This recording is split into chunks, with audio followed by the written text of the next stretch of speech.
నా పోలీస్ మొగుడు part 19. Dining table దగ్గర డాడీ నీకు ఇవాళ హాలిడేనా అని అడిగింది దివి. ఆదిత్య మాట్లాడేలోపే కీర్తన మాట్లాడుతూ మీ డాడీ లక్కీ చామ్, నువ్వే దివి, నువ్వు పుట్టినప్పటి నుంచి ఇంట్లో ఎక్కువగా ఉంటున్నాడు, అలాగే నైట్ ఎర్లీగా వస్తున్నాడు. అదే ఒకప్పుడైతే క్యాలెండర్లో డేట్ చేంజ్ అయ్యాక ఇంటికి వచ్చేవాడు అని అన్నది. కీర్తన మాటల్లో జలస్ కోపం అర్థమయ్యి అవును దివి, కానీ అప్పుడు నా కోసం ఎవరు వెయిట్ చేసేవారు కాదు నీల, ఇప్పుడు కూడా నువ్వు మాత్రమే నా కోసం వెయిట్ చేస్తున్నావు అని నువ్వు మాత్రమే అన్న పదాన్ని ఒత్తి పలుకుతూ చెప్పాడు ఆదిత్య. కీర్తన ఆదిత్యాల గురించి తెలిసిన అన్నపూర్ణ గారు ఆ మాటలు విని ముసిముసిగా నవ్వుకున్నారు. దివి, మీ డాడీని నీకు తినిపించమని చెప్పు, ఇవాళ నాకు కుదరదు అని చెప్పింది కీర్తన. నువ్వు చెప్పకపోయినా కూడా నేనే తినిపిస్తాను అని దివిని లిఫ్ట్ చేసి డైనింగ్ టేబుల్ పై కూర్చోపెట్టి తినిపించాడు ఆదిత్య. ఏమిటి నానమ్మ, అది ఏమైనా దివిలా చిన్నపిల్లనా, దానికి తినిపిస్తున్నారు అని కీర్తనకు తినిపిస్తూ ఉన్న అన్నపూర్ణ గారిని చూస్తూ అన్నాడు ఆదిత్య. చిన్నపిల్ల అని కాదురా, ఇందాక దానికి కూరగాయలు కట్ చేస్తూ ఉంటే చెయ్యి తెగింది, అందుకనే నేను తినిపిస్తున్నా అన్నారు అన్నపూర్ణ గారు. అన్నపూర్ణ గారు అలా చెప్పగానే ఆదిత్య కంట్లో సన్నని నెట్టిపొర, అది గమనించిన కీర్తన పెదవులపై సన్నని నవ్వు. ఆదిత్య మాట్లాడేలోపే అమ్మా నీకు నేను తినిపిస్తాను, చేతికి దెబ్బ తాకింది కదా అంటూ అన్నపూర్ణ గారి చేతిలో నుంచి ప్లేట్ తీసుకొని కీర్తనకు తినిపించింది దివి. దివి అలా తినిపించటం చూసి కీర్తన కన్నీళ్లతో దివిని హక్ చేసుకున్నది. నొప్పిగా ఉన్నదా అమ్మా, ఎందుకు ఏడుస్తున్నావు అని అడిగింది దివి. కీర్తనపై దివి ప్రేమను చూసి ఆదిత్య అన్నపూర్ణ గారు ఒకరిని ఒకరు చూసుకున్నారు. లేదు దివి, నాకు నానమ్మ తినిపిస్తుంది కానీ నువ్వు తినేసే ముందు అని చెప్పింది కీర్తన.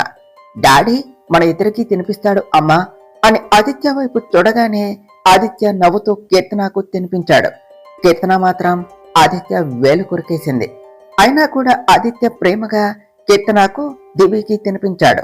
రూమ్ లో వర్క్ చేసుకుంటూ ఉన్న ఆదిత్య దగ్గరకు వచ్చి తాను కొరికిన వేలిని చేతిలోనికి తీసుకుని చిన్నగా కిస్ చేసింది కీర్తన. తగ్గిందా కోపం అని అడిగాడు ఆదిత్య. అన్నది కీర్తన. ఈ మధ్య బాగా కోపం వస్తున్నది కదా నా మీద అన్నాడు ఆదిత్య. ప్రేమ ఎక్కువయ్యి అని చెప్పింది కీర్తన. ఎక్కువనా లేకపోతే తక్కువనా అన్నాడు ఆదిత్య. ఎందుకు ఆదిత్య అలా అంటావు అన్నది కీర్తన. మరి ప్రతిదానికి కోపం ఏమిటి నీకు, నాకు ఏమైనా తెలుసా నీకు వేలు తెగింది అని? తెలిసి కూడా నేను నార్మల్ గా ఉంటే నువ్వు కోపం తెచ్చుకోవటంలో న్యాయం ఉన్నది, కానీ నాకు తెలియదు కదా అని ఆదిత్య అనగానే ఇందాక అన్నపూర్ణ గారు అలా చెప్పినప్పుడు ఆదిత్య కంట్లో కన్నీరు రావటం గుర్తుకు వచ్చింది కీర్తనకు. సారీ అన్నది.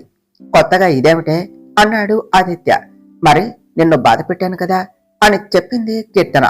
నీ ప్రతి ఎమోషన్ నేనే కదా, మరి నన్ను కాకపోతే ఇంకెవరిని బాధ పెడతావు చెప్పు అన్నాడు ఆదిత్య. లవ్ యూ ఆదిత్య అన్నది కీర్తన. లవ్ యూ టూరా అని చెప్పాడు ఆదిత్య. దివిపై రోజురోజుకి ప్రేమతో పాటు దివిపై ఆదిత్య ప్రేమ చూసి ఆదిత్యపై జలసీనెస్ కూడా పెరిగింది కీర్తనకు. అయినా కూడా ఆదిత్య ఎక్కడ ఎవరితో ఎలా ఉండాలో తెలిసినవాడు కాబట్టి అటు దివిని ఇటు కీర్తనని మేనేజ్ చేస్తూ, కీర్తన అలిగినప్పుడు తిట్టినప్పుడు తనని ఐస్ చేస్తూ అలా రోజులు గడిపేశాడు. కీర్తన సంగతి పూర్తిగా అర్థమైన దివి ఆదిత్యతో చేతులు కలిపి పాపం కీర్తనను ఏడిపించేది. దివి ముందు అలిగినట్టు ఉన్నా కానీ వెనకాల మాత్రం తనపై కూతురు ప్రేమ చూసి మురిసిపోయేది కీర్తన. దివికి కీర్తన ఆదిత్య ఇద్దరు ఇష్టమే, అలాగే ఇద్దరూ సమానమే. కాకపోతే దివి ఆదిత్యకు జిరాక్స్ కదా, అందుకనే ఆదిత్యాలనే దివికి కూడా కీర్తనను ఏడిపించటం, ఆట పట్టించడం అంటే మహా ఇష్టం. కీర్తన కూడా ఆదిత్యతో ఎలాగైతే ఎంజాయ్ చేసేదో ఇప్పుడు దివితో కూడా అలానే చేస్తుంది. కానీ ఆదిత్యకు మాత్రం డబుల్ ఎంజాయ్, తనకు తోడుగా దివి ఉండేసరికి. అలా ముగ్గురి సరదా సంతోషాలతో క్రమశిక్షణ గల కార్మికుడిగా కాలం తన పని తను చేసుకోవటంతో 10 సంవత్సరాలు వేగంగా గడిచాయి. ఏమిటి రెడీ అయ్యావా, లేకపోతే ఇంకా సింగారించుకుంటూనే ఉన్నావా అని కాల్ మాట్లాడటం అవటంతో బాల్కనీ నుంచి రూమ్ లోనికి వస్తూ అడిగాడు ఆదిత్య. అంతలా సింగారించుకోవటానికి మనమేం వయసులో లేము అన్నదే కీర్తన. కూతురు పెళ్లి కూడా కాలేదు, అప్పుడే వయసు దాకా వెళ్ళావా, దానికి ఇంకా 18 సంవత్సరాలే, పెళ్లికి ఇంకా చాలా టైం ఉన్నది, ఈలోపు నీకు కొడుకుని ఇవ్వటానికి కూడా నేను రెడీ అన్నాడు ఆదిత్య. ఈ మాట హెయిర్ కి కలర్ వేసుకోకముందే చెప్తే బాగుండేది అన్నది కీర్తన. వయసు పెరిగింది అన్న దానికి గుర్తుగా జుట్టు మాత్రమే తెల్లబడుతుంది. అర్థమవుతుందా? జుట్టు మాత్రమే, కానీ అదే ఎనర్జీ, అదే స్టామినా అన్నాడు ఆదిత్య. ఈ జోకులు ఇప్పుడు మనం వెళ్తున్నాం కదా, అక్కడ చెప్పండి, మంచి సెన్స్ ఆఫ్ హ్యూమర్ ఉన్నది అని అనుకుంటారు అని చెప్పింది కీర్తన. అది నీ విషయంలో మాత్రమే అన్నాడు ఆదిత్య. నాకే స్పెషల్ ఆఫర్ ఎందుకో అని మెడలో నల్లపుసల గొలుసు వేసుకుంటూ అడిగింది కీర్తన. నువ్వు నా ఏకైక పెళ్ళానివి కదా అన్నాడు ఆదిత్య. సరే కాని ఇది పెట్టండి అనటం లేదు అన్నది కీర్తన. ఆలస్యం అయితే అక్కడ దివి డాన్స్ పెర్ఫార్మెన్స్ చూసే ఛాన్స్ మిస్ అవుతుంది. ఒకవేళ అదే జరిగితే దాని చేతిలో నీకు ఉంటది అన్నాడు ఆదిత్య. అది చూసి మీకు సంతోషమే కదా, మీరు చేయని పని అది చేస్తుంది అని అన్నది కీర్తన. అంతేగా అంతేగా అన్నాడు ఆదిత్య. సరే పదండిక అని రెడీ అవటంతో ఆదిత్య వైపు తిరిగింది కీర్తన. బాగా రెడీ అయ్యావే, మొదట నిన్ను ఎలా చూశానో ఇప్పటికీ అలానే ఉన్నావు అన్నాడు ఆదిత్య. మీరు మారారా మరి? దివి మీరు కలిసి వెళ్తే బయట మిమ్మల్ని దివి బ్రదర్ అంటున్నారు అన్నది కీర్తన. అయితే రెడీనా అన్నాడు ఆదిత్య. దేనికి అని అడిగింది కీర్తన. కొడుకు కోసం అన్నాడు ఆదిత్య. సిగ్గు లేకపోతే సరే అన్నదే కీర్తన. నా బదులు నువ్వు సిగ్గుపడుతున్నావు కదా, ఇక నాకెందుకే సిగ్గు అని వెళ్తూ ఉన్న కీర్తన చీర కొంగును గట్టిగా పట్టుకుని ఆపాడు ఆదిత్య. ఏమిటి మీరు అన్నది కీర్తన. ఇప్పుడు అంత టైం లేదులే, ఎక్కువ ఊహించుకోకు అన్నాడు ఆదిత్య. మిమ్మల్ని అని ఆదిత్య కొడదాము అని చెయ్యి ఎత్తి బుగ్గపై గట్టిగా ముద్దు పెట్టింది కీర్తన. మరి ఇటు అంటూ రైట్ సైడ్ తిరిగాడు ఆదిత్య. కీర్తన నవ్వుతూ ఇంకో బుగ్గపై ముద్దు పెట్టింది. ఆదిత్య కూడా కీర్తన నుదుటి మీద చిరు సంతకం చేసి, అవకాశం ఉంటే మళ్ళీ మొదటి నుంచి నీతో జీవితం మొదలు పెట్టాలి అని ఉన్నది. ఎంతలా గడిచిపోయాయో కదా అసలు అన్నాడు. అవును ఆదిత్య, దివి వచ్చాకైతే మరేనో, దానితోనే సరిపోయింది మనకు అన్నది కీర్తన. దివికి నిజంగా పెళ్లి చేయాలని కీర్తన అని అడిగాడు ఆదిత్య. అదేమిటి అలా అడిగారు అన్నది కీర్తన. కూతురు కదా, పెళ్లి చేసి నాకు దూరం చేసుకోవటం ఇష్టం లేదు, మళ్ళీ దివి లేకుండా నేను ఉండలేను అని చెప్పాడు ఆదిత్య. హలో, నేను కూడా అలా వచ్చిన దాన్ని. అప్పుడు మా డాడీ కూడా మీలాగే బాధపడ్డాడు. భార్య దగ్గరకు వచ్చేసరికి ఒక న్యాయం, కూతురు దగ్గరకు వచ్చేసరికి ఇంకొక న్యాయమా అని అడిగింది కీర్తన. ఇల్లరికం అల్లుడిని తెచ్చుకుంటా, అప్పుడు దివి నాతోనే ఉంటుంది కదా అన్నాడు ఆదిత్య. కూతుర్ని మీరే అత్తవారింటికి పంపటం లేదు, ఇక కొడుకును పంపిస్తారా అన్నది కీర్తన. ఆదిత్య మాట్లాడేలోపే కింద అన్నపూర్ణ గారు, కళ్యాణి, భాస్కర్ గారు వీళ్ళను పిలవటంతో అందరూ కలిసి దివి దగ్గరకు వెళ్లారు.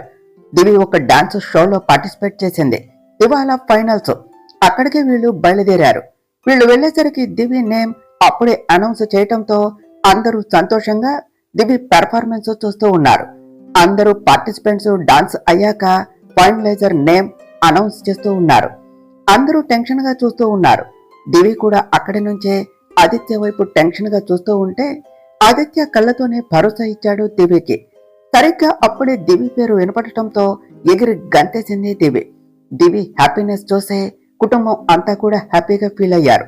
నేను ఈ ట్రోఫీని మా పేరెంట్స్ చేతుల మీద తీసుకోవాలి అని అనుకుంటున్నాను అని దివి చెప్పగానే హోస్ట్ ఆదిత్య కీర్తనాలను పిలవటంతో ఇద్దరు వెళ్లి దివికి ట్రోఫీ ఇచ్చారు.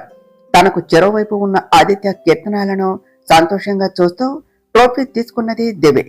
నా ఈ సక్సెస్ కి కారణం మా పేరెంట్స్. వాళ్ళ సపోర్ట్ లేకుంటే నేను ఇక్కడి దాకా వచ్చేదాన్ని కాదు, ఇది సాధించేదాన్నే కాదు. నా విజయాన్ని మా పేరెంట్స్ కు డెడికేట్ చేస్తున్నా అని చెప్తూ ట్రోఫీని ఆదిత్య కీర్తనాలకు ఇస్తూ ఉంటే, మాది సపోర్ట్ మాత్రమే, కానీ ఈ విజయంలో నీ కష్టం ఎంతో ఉన్నది అని ఆదిత్య కీర్తన ఆ ట్రోఫీని తిరిగి దివికి ఇస్తూ దివి బుగ్గలపై ముద్దు పెట్టారు. ఆ విజయంతో దివి సెలబ్రిటీ అయ్యింది. తనకు నచ్చిన దానిలో తమ కూతురు విజయం సాధించింది అని ఆనందపడ్డారు కీర్తన ఆదిత్యాలు. కారులో ఇంటికి వస్తూ ఉండగా, ఇకపై నీ శ్రద్ధ అంతా స్టడీ మీదనే ఉండాలి అని చెప్పింది కీర్తన. ఆదిత్య పక్కన సీట్ ఎప్పటికీ కీర్తనాదే, కానీ అది దివి వాళ్ల జీవితంలోనికి రాకముందు వరకు మాత్రమే. కీర్తన అలా అనగానే దివి తల తిప్పి ఆదిత్య వైపు చూసింది. కూతురు అంటే ప్రాణం ఆదిత్యకు. తన ప్రేమను మరి ఒకరికి పంచటం ఇష్టం లేక దివికి తోబుట్టువులను కూడా ఇవ్వాలి అని అనుకోలేదు అతను. అంత పిచ్చి ఆదిత్యకు దివి అంటే. కీర్తనకు మాత్రం ఓ కొడుకు ఉంటే బాగుండు అని చాలాసార్లు అనిపించింది.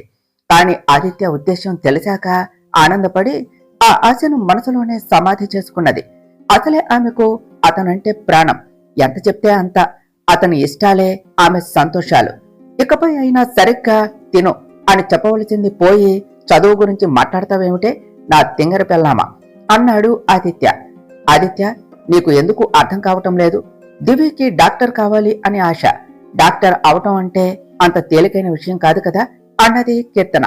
కాని నా బిడ్డకు ఎంత కష్టమైనది కూడా తేలికైనదే. తింగరి అమ్మాయి కడుపులో పుట్టిన కాని ఆ దేవుడు దయ వలన తింగరి పోలికలు రాలేదు అన్నాడు ఆదిత్య లోపల నవ్వుని దాచుకుంటూ. అలవాటుగా మారిన వాళ్ళ వాదనని, టామ్ అండ్ జెర్రీ ఫైట్ ని గుర్తించకుండా అతను ఆమెను అమ్మాయి అనటాన్ని తెగ సంబరపడిపోయింది మన తింగరి కీర్తన. కీర్తన ముఖంలో భావాలు గమనించిన తండ్రి కూతుర్లు చిన్నగా హైఫై ఇచ్చుకున్నారు ఆమెను విజయవంతంగా డైవర్ట్ చేసినందుకు. పెళ్లిడుకు వచ్చిన అమ్మాయి ఉండగా ఇంకా చిన్నపిల్లల కొట్టుకునే ఆదిత్య కీర్తన అంటే అన్నపూర్ణ గారికి చాలా ప్రేమ. అందుకనే వాళ్ల వైపు అపురూపంగా చూస్తూ ఉన్నారు. ఆవిడతో పాటు భాస్కర్, కళ్యాణి గారులకు కూడా కొన్ని నిమిషముల తర్వాత వీళ్లు ఇంటికి చేరుకున్నారు. కారు దిగగానే వరాలు హార్తిపల్లెంతో కనిపించడం చూసి సిద్ధంగా ఉన్నావా ఆల్రెడీ అంటూ నవ్వారు అన్నపూర్ణ గారు. పెద్దమ్మ, ఇప్పుడు ఇదంతా అవసరమా అని అడిగింది దివి గుమ్మం వైపునకు నడుస్తూ. అవసరమే, లేకపోతే ఎలా అంటూ దివి చేయి పట్టుకుని ఆపి మరీ దిష్టి తీసి నుదుటిన కుంకుమ పెట్టింది వరాలు. పేరుకే పని మనిషి అయినా సొంత మనిషిలా అభిమానిస్తూ ఉన్న వరాలు అంటే అందరికీ అభిమానమే. కళ్యాణి, భాస్కర్ గారులకు కూడా. అప్పటికే సాయంత్రం అవటంతో వరాలు అందరి కోసం స్నాక్స్ సిద్ధం చేసి ఉంచింది. ఒక్కొక్కరుగా ఫ్రెష్ అవటం కోసం రూమ్ లోనికి వెళ్ళగా దివి కిచెన్ లోనికి వెళ్లే, పెద్దమ్మ ఇదిగో నా ట్రోఫీ అంటూ వరాలు చేతిలో పెట్టింది. దివి దగ్గర నుండి ఇది ఊహించని వరాలు దివి అభిమానం చూసి కళ్ళల్లో ఆనంద బాష్పాలు చేరాయి. దివి, రేపు నీకు పెళ్ళైనా సరే ఇది మాత్రం ఇక్కడే ఉండాలి, మీ ఇంటికి తీసుకుని వెళ్ళకూడదు అని ఆ ట్రోఫీ వైపు చూస్తూ చెప్పింది వరాలు.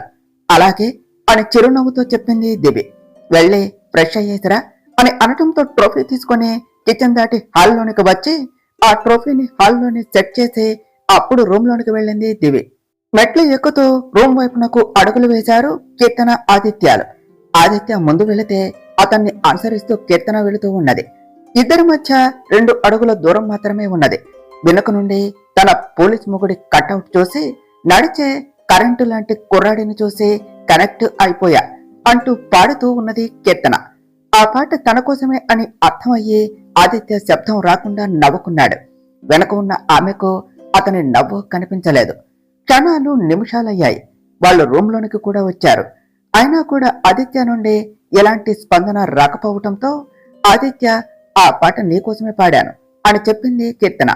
తెలుసు నాకు అన్నాడు ఆదిత్య పాకెట్లో నుండి మొబైల్, వ్యాలెట్ తీస్తూ. అయినా ఆ మౌనం ఎందుకో మరి. అతనికి ఎదురుగా నిలబడి అలకగా అన్నది కీర్తన. ఉదయం ఏమో హెయిర్ కి కలర్ వేశావు అంటూ నన్ను ముసలివాడిని చేసి ఇప్పుడు కుర్రాడు అంటుంటే దాని వెనుక ఏదో కూల్ చేసే ప్రయత్నం ఉంది అని మౌనంగా ఉన్నాను అని తాపీగా సమాధానం ఇచ్చేసరికి ఆమెకు ఉక్రోషం వచ్చింది. అప్పుడు సరదా చేశాను కానీ ఇప్పుడు నా మాటల్లో సరదా లేదు అంటూ అతను చేయి పట్టుకుని అద్దం ముందు నిల్చోబెట్టి, చూడు ఆదిత్య, ఎంత హ్యాండ్సమ్ గా ఉన్నావో. దివికి నిన్ను తండ్రి అని కాదు అన్నయ్య అని అంటారు అని చెప్పింది కీర్తన. ఆదిత్య సన్నగా నవ్వి ఆమె నడుము చుట్టూ చేతులు వేసి దగ్గరకు లాక్కొని, పెళ్ళాం నోటి వెంట మాటిమాటికి హ్యాండ్సమ్ గా ఉన్నావు అని వింటుంటే ఎంత సంతోషంగా అనిపిస్తుందో తెలుసా. ఎలాంటి సిట్టింగ్ ప్రోగ్రాం వేయకుండానే ఒకలాంటి కిక్ వచ్చిన ఫీలింగు అన్నాడు ఆదిత్య. మరి నా పోలీస్ మొగుడికి ఏం తక్కువ అని గర్వంగా అంటూ అతని మిసం తిప్పింది కీర్తన. తింగరి అంటూ ఆమె బుగ్గ మీద ముద్దు పెట్టి ఫ్రెష్ అవటానికి వెళ్ళాడు ఆదిత్య. కొన్ని నిమిషముల తర్వాత అందరూ హాల్లోనికి రావటంతో సరదాగా కూర్చొని కబుర్లు చెప్పుకుంటూ కాఫీ తాగారు. ఆదిత్య, కీర్తన పైకి నవ్వుతూ ఉన్నారు అన్నట్టే, కానీ లోపల మాత్రం బాధ ఉన్నది దివి విషయంలో. దివికి వైజాగ్ లో MBBS సీటు వచ్చింది. అక్కడే చదువుకుంటుంది. ఎప్పుడూ హాలిడేస్ కి హైదరాబాద్ కి వస్తూ ఉంటుంది. ఇప్పుడు తనకి డాన్స్ షో ఉంది అని వచ్చింది. మళ్ళీ రేపు వైజాగ్ కు వెళ్లిపోతుంది. అదే వాళ్ల బాధ. అలా మాట్లాడుకుంటూ ఉండగా ఆదిత్య చూపు దివి హాల్లో సెట్ చేసిన తన ట్రోఫీ పైన పడటంతో అతని చూపుల్లో ఎంతో గర్వం. అది గమనించిన దివి చూపుల్లో ఎంతో సంతోషం. రాత్రి భోజనాలు అయ్యాక ఆదిత్య దివి ఇద్దరూ కూడా కింద హాల్ దగ్గర ఉన్న చిన్నపాటి గార్డెన్ ఏరియాలో కూర్చొని మాట్లాడుకుంటూ ఉన్నారు. తనకు నచ్చిన డాన్సులో విజయం సాధించిన ఆనందాన్ని తన తండ్రితో పంచుకుంటూ ఉన్నది దివి.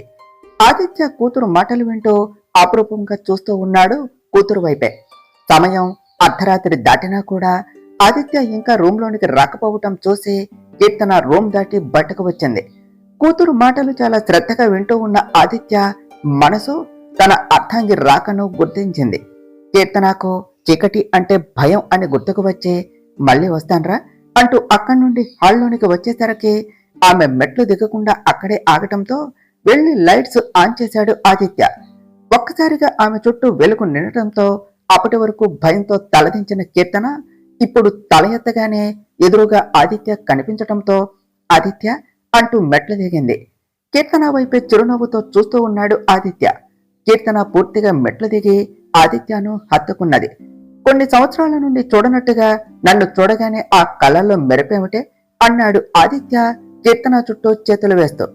కొన్ని గంటలు మిమ్మల్ని చూడకపోతే అమ్మకు కొన్ని యుగాలు అయినట్టే నాన్న అంటూ అక్కడికి వచ్చింది దివి.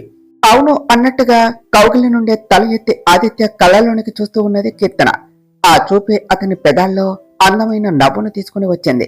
తల్లిదండ్రుల వైపే చూస్తూ ఉన్నది దివి. ఆదిత్య తన ఎడమ చేయిని ముందుకు చాచి ఇలారా అంటూ కళ్ళతోనే సైగ చేసేసరికి వచ్చి ఆదిత్యను హత్తుకున్నది దివి. ఆదిత్య కోసము అని వచ్చిన కీర్తన దివి ఆదిత్యతో కలిసి కూర్చొని వాళ్లతో కాసేపు మాట్లాడుతూ ఉన్నది. ముగ్గురు కూడా ఎన్నో విషయాలు మాట్లాడుకున్నారు. అప్పటికే సమయం 3 అవటంతో ఆదిత్య దివిని ఇక పడుకో అని చెప్పి దివి రూమ్ లోనికి వెళ్లే వరకు చూసి తర్వాత కీర్తనను తీసుకుని వాళ్ళ రూమ్ లోనికి వెళ్లిపోయాడు. మరుసటి రోజు దివి ఇప్పుడు వెళ్తే మళ్ళీ రావటం కష్టం అని తెలిసిన కీర్తన ఉదయాన్నే లేచి దివికి నచ్చినవన్నీ చేసి ప్యాక్ చేసి రెడీగా పెట్టింది. 8 గంటలకు నిద్ర లేచిన దివి ఫ్లైట్ కి చాలా తక్కువ సమయం ఉండటంతో తన లగేజ్ అంతా ప్యాక్ చేసుకుని ఫ్రెష్ అవటానికి వెళ్ళింది. కీర్తన దివికి కావలసినవి అన్ని సిద్ధం చేశాక అప్పుడు బ్రేక్ఫాస్ట్ ప్రిపేర్ చేసి కళ్యాణి గారి రూమ్ లోనికి వెళ్లేసరికి వాళ్ళు కూడా లగేజ్ సర్దుతూ కనిపించటంతో ఏమిటమ్మా మీరు కూడా ఇప్పుడే వెళ్ళిపోతారా అంటూ ఎంతో బాధగా వచ్చింది ఆమె స్వరం. కూతురు బాధపడుతుంది అని అర్థం అవటంతో మళ్లీ వస్తాం కీర్తన అన్నారు భాస్కర్ గారు కీర్తనాన్ని దగ్గరకు తీసుకొని.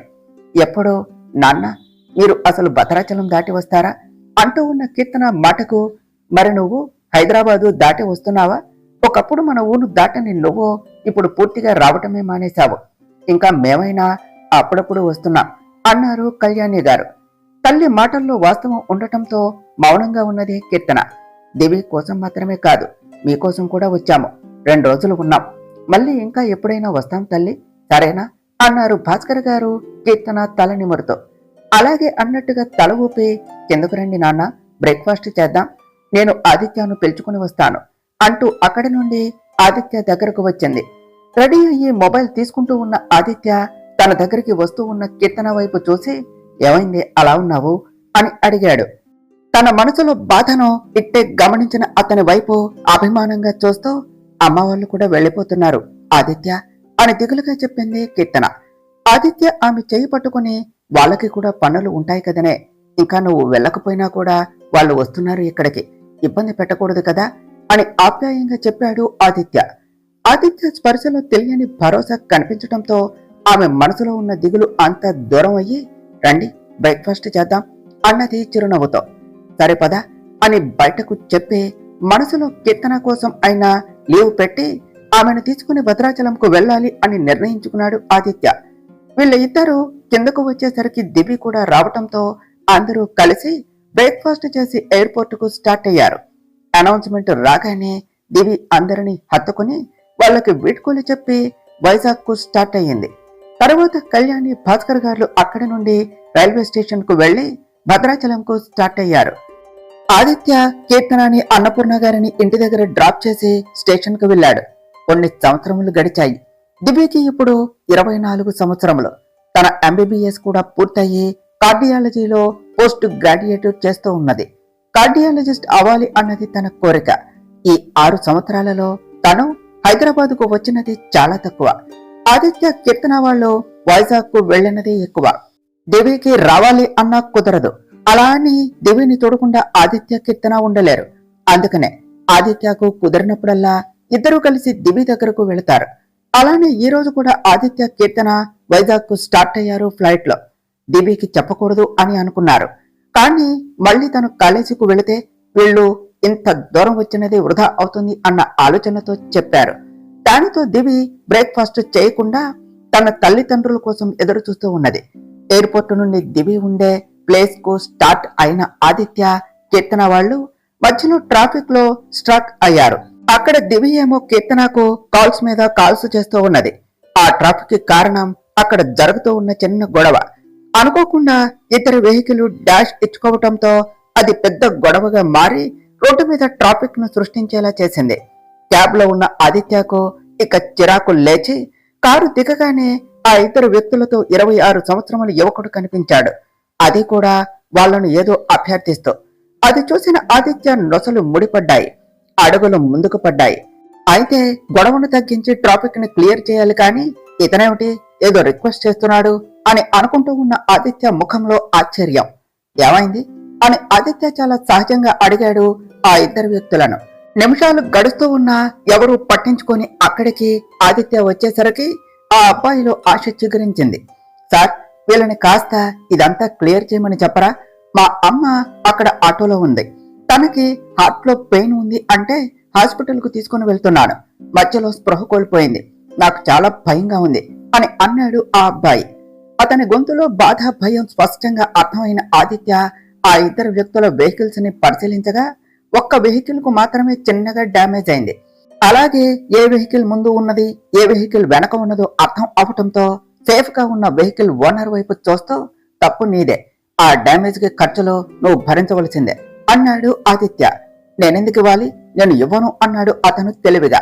అప్రయత్నంగా ఆ అబ్బాయి వైపు చూసిన ఆదిత్య తన వ్యాలెట్ బయటకు తీసి అతని వంతుగా ఆదిత్య డ్యామేజ్ అయిన వెహికల్ ఓనర్ కి డబ్బులు ఇచ్చి ఎకనైనా దారివ్వండి అందరికీ అన్నాడు. ఆ అబ్బాయి ఆదిత్య వైపు కృతజ్ఞతగా చూశాడు.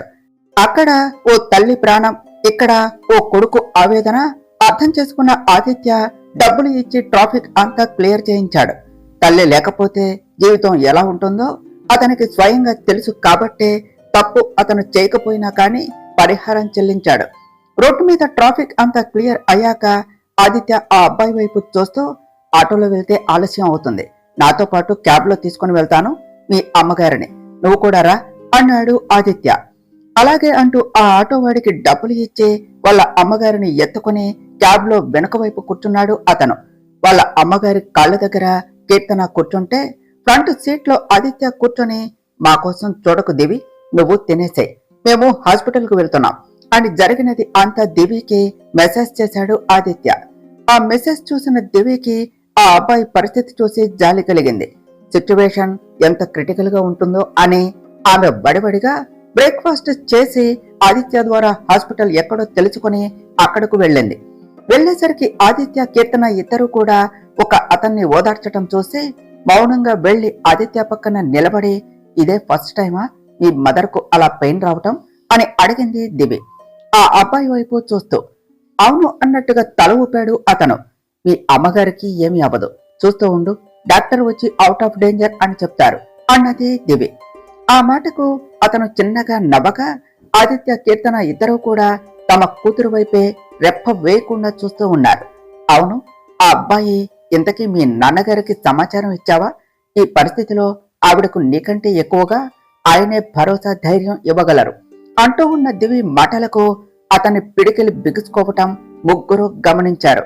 ఏదో ఉంది అని అర్థం అవటంతో వాళ్ల నాన్నగారి గురించి ఇక ఏమీ అడగలేదు దివి.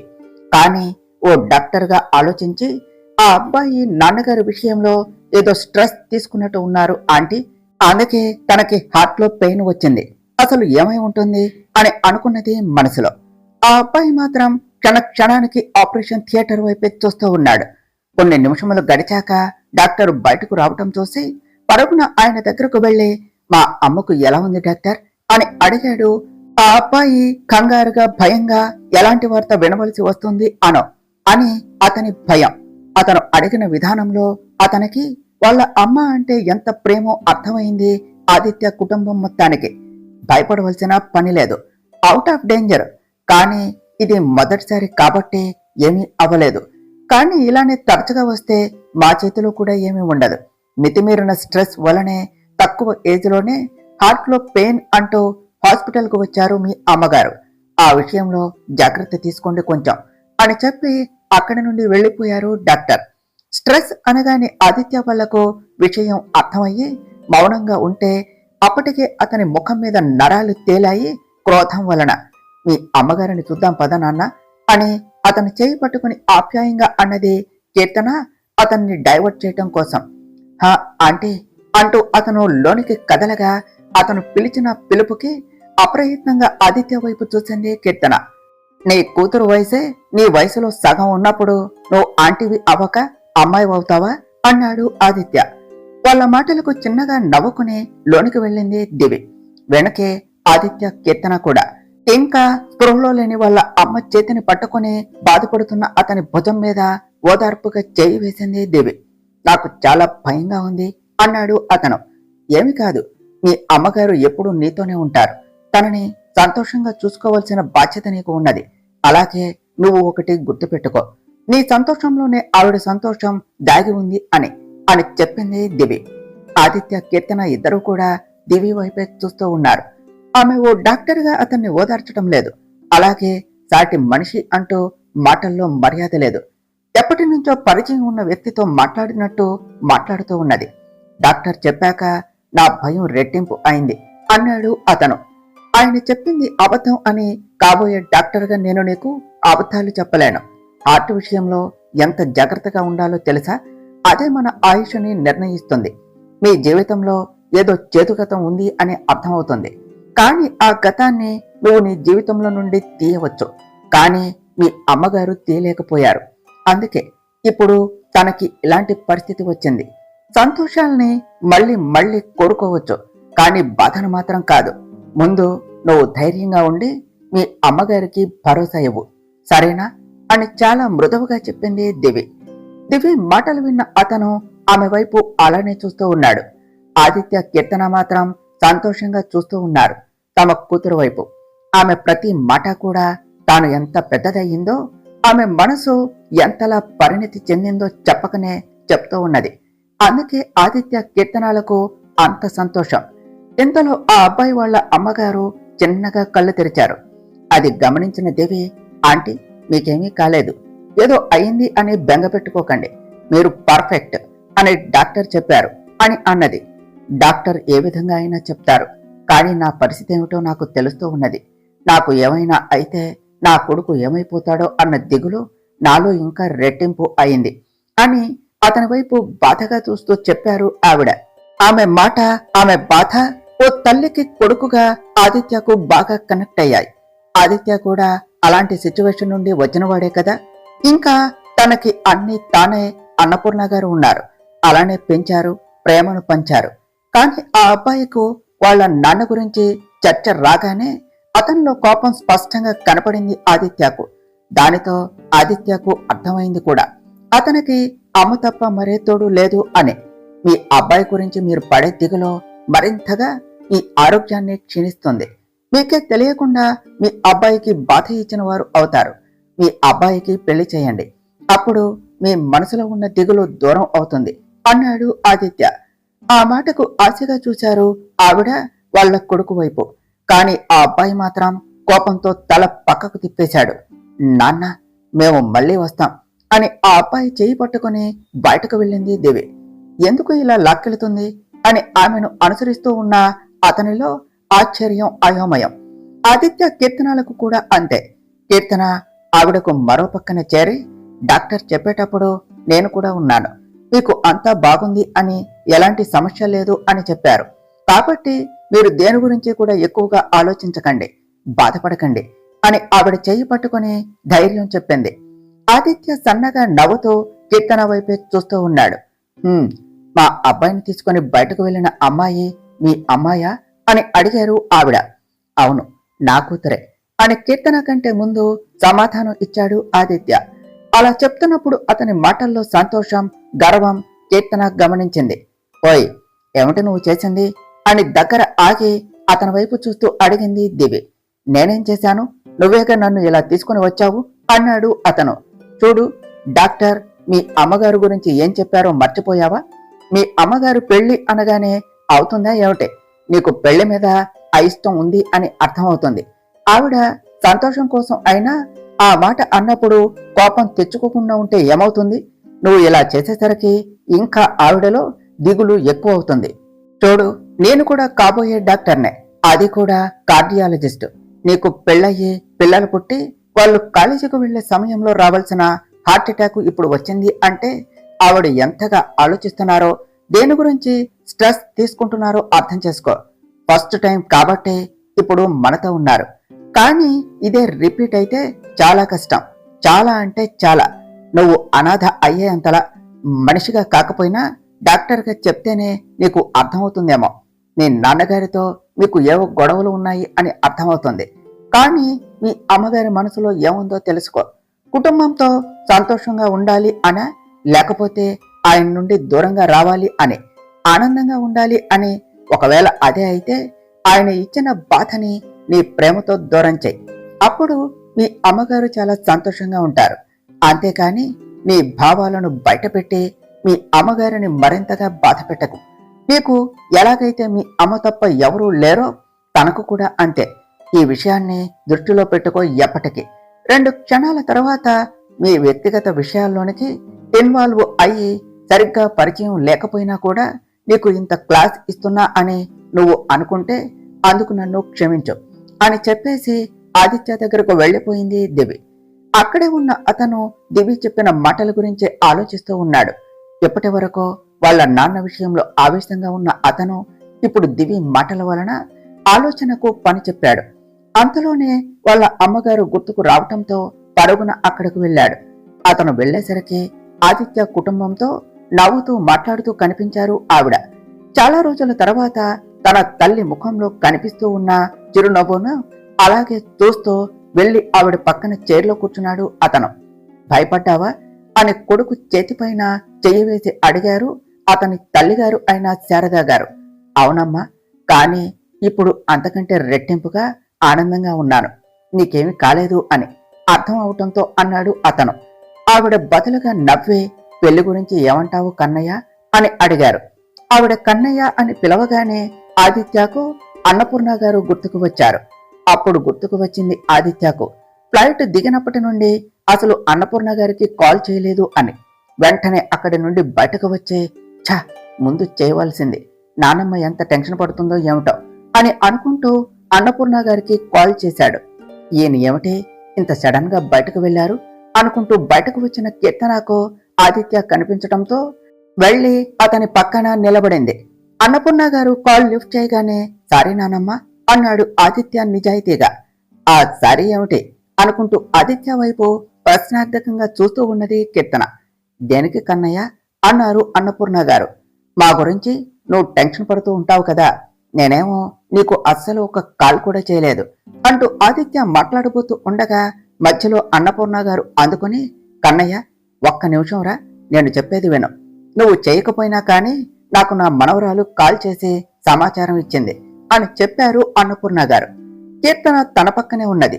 ఆమె కాల్ చేసినట్టు కూడా అనిపించకపోవటంతో ఓ దివి చేసిందా నానమ్మ అని అడిగాడు ఆదిత్య. నా మనవరాలు అంటే నీ తింగర పెళ్ళం కన్నయ్య, మీరు క్షేమంగా వైజాగ్కు చేరుకున్నారు అన్న సమాచారం ఇచ్చి నా గురించి వరాలుని అడిగి మరీ తెలుసుకున్నది.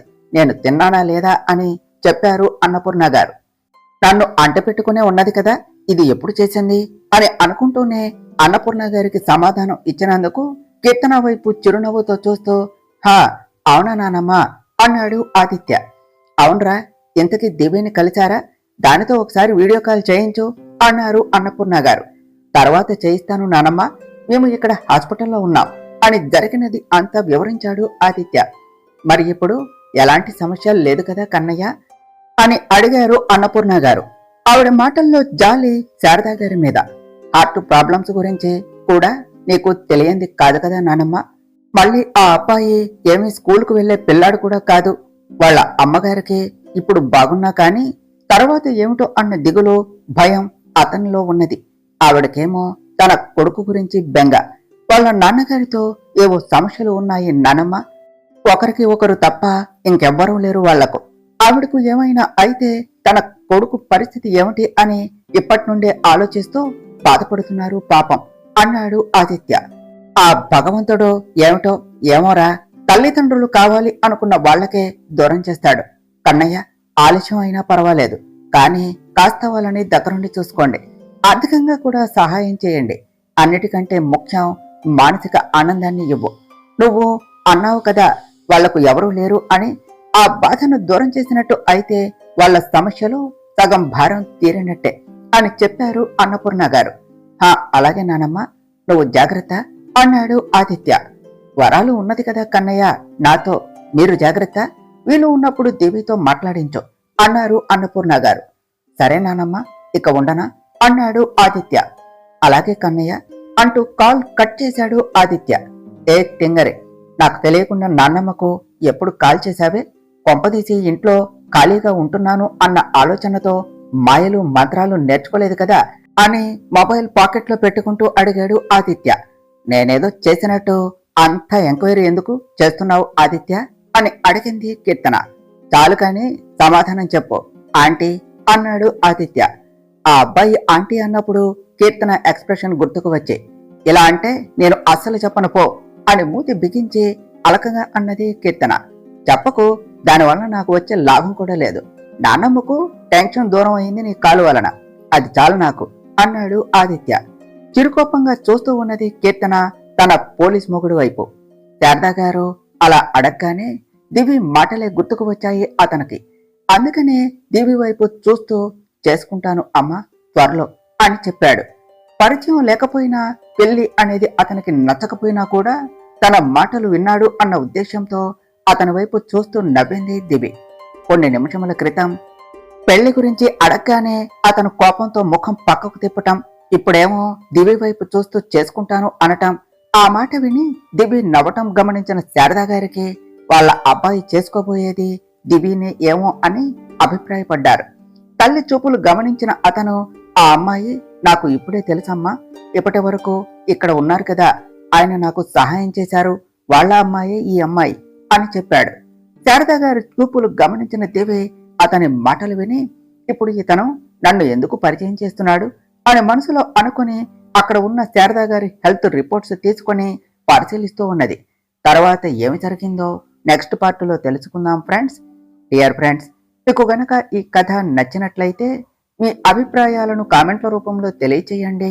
ఈ వీడియోను లైక్ చేయండి, షేర్ చేయండి, మా ఛానల్ను సబ్స్క్రైబ్ చేసుకోండి ఫ్రెండ్స్. Thank you.